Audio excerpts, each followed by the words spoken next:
you know, his art projects over time, I think, started to incorporate some of his drinking habits and vice versa. You know, it's like they kind of almost mutually influence each other.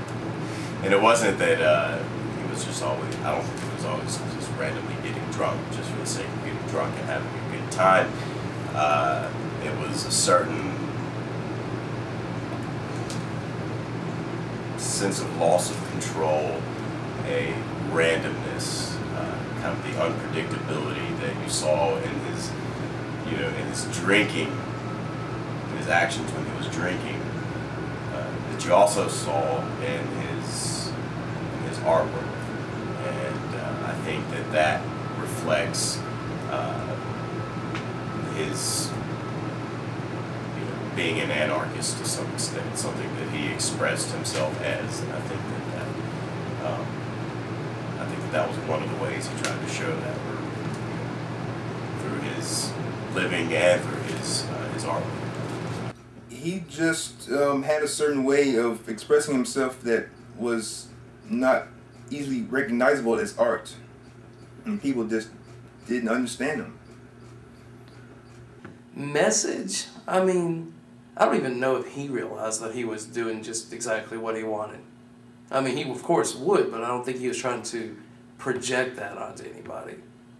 But then again, you know, there's a lot of things that, well, I wasn't in his head. I don't know what he was thinking. He could have been just blissfully blind to it, you know. He could have known exactly what he was doing by doing nothing at all. He was already doing it as far as I was concerned.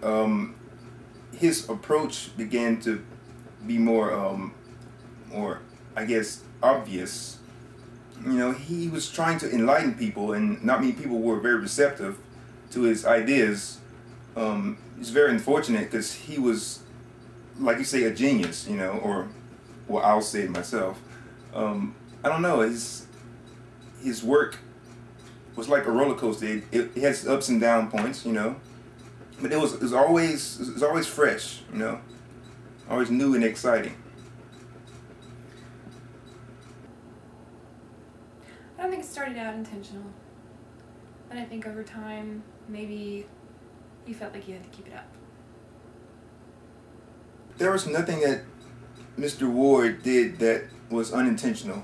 He was aware of everything at all times. I caught that lecture on the daybed circuit. It was his hourly rage. In a gallery setting, he said it just had the illusion of opposition. It left its balls at the door before sitting down on the street, but Dewey wanted it on the street where it was scary real. He wore his shoes backwards so he could see where he'd been. He didn't care about going back there. I think he saw the world as kind of chaotic, random, not having any sense of real order to it. I think that was just one of his, how he maybe wanted to project himself into the world, or maybe how he saw it. I think sometimes it was, hey, I had a bad day, I need to let go. And then I think sometimes he was trying to tell other people to let go. Maybe he thought that by starting it, he'd get other people to feel the same way. I believe he just wanted the world to not be too serious and to realize, you know, sometimes you gotta make fun of yourself. Maybe trying to get people to be less serious when they're out.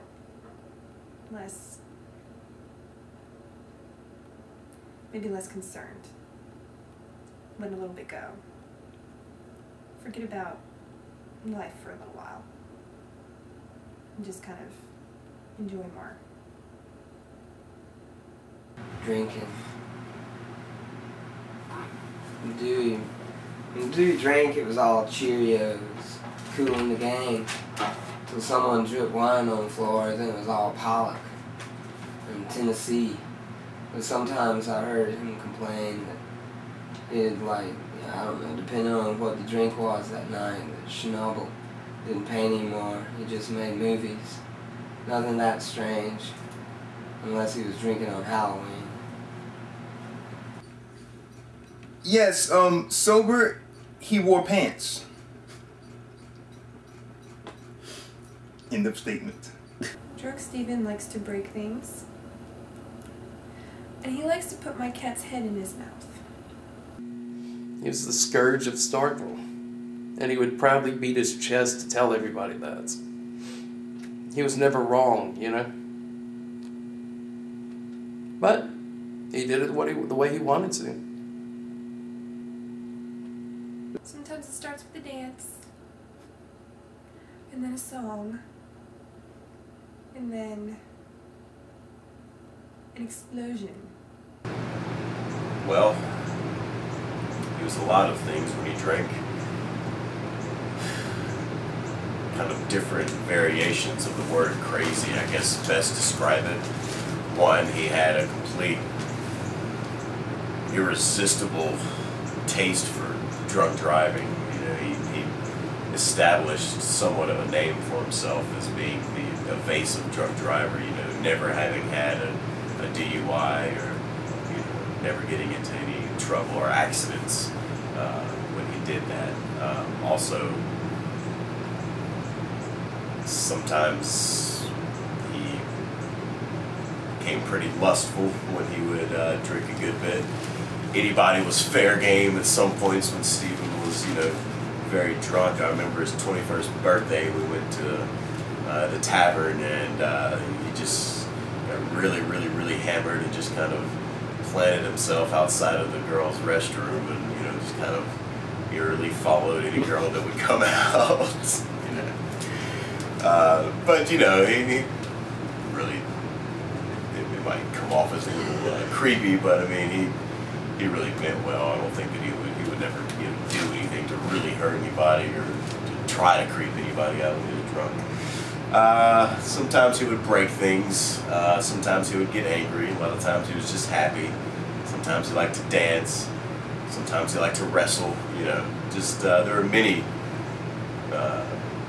moods of Steven when he's been drinking a lot.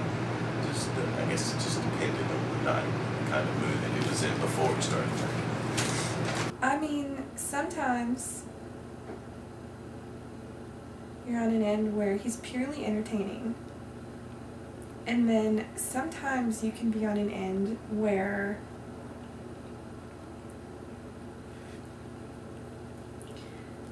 anything that might get broken could be yours, or anything that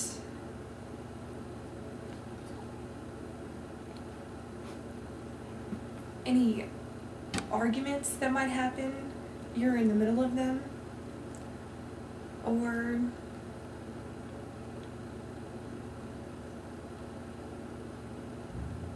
you could be on the where it's just purely entertainment. There's no negative effect to it at all. I wouldn't say strange, and I wouldn't say cold, even though he would get some strange looks from women that I, you know, do remember him getting. You know, when he wasn't out of his mind, he could be charming and civil. And after, you know, the moment alcohol touched his lips, he turned into this kind of, I'm not going to say, how could I say this?